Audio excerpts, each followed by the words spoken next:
মুনাফিকের বৈশিষ্ট্য কয়টা? চারটা। কয়টা? এতদিন তো শুনছেন তিনটা, তাই না? ভাই আবার বলছে চারটা। চারটা। একটা হাদিসের মধ্যে আছে মুনাফিকের বৈশিষ্ট্য চারটা। এক, যখন কথা বলে মিথ্যা বলে। কথা বললেই কি বলবে? মিথ্যা। আছে না লোকজন এমন? আচ্ছা। দুই নাম্বার হচ্ছে ওয়াদা করলেই খেলাফ। ওয়াদা করলে কি?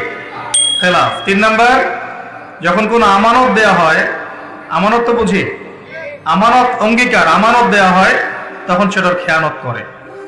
চার নাম্বার, যখন উত্তেজিত হয়ে যায়, কারোর সাথে ঝগড়াঝাটি বা কিছু হয়েছে, তখন বিচ্ছিরি ভাষায় গালিগালাজ করে। নবীজি বলছেন যার মধ্যে চারটি বৈশিষ্ট্য আছে সে পাক্কা মুনাফিক।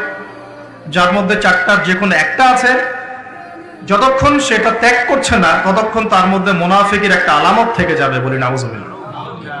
আরো আছে মুনাফিকের আলামত, দুইটা ওয়াক্তের নামাজ পড়তে খুব কষ্ট হয়। কয়টা ওয়াক্ত? কোন কোন ওয়াক্ত? আল্লাহ পাক আমাদেরকে পড়ার তৌফিক দান করুন।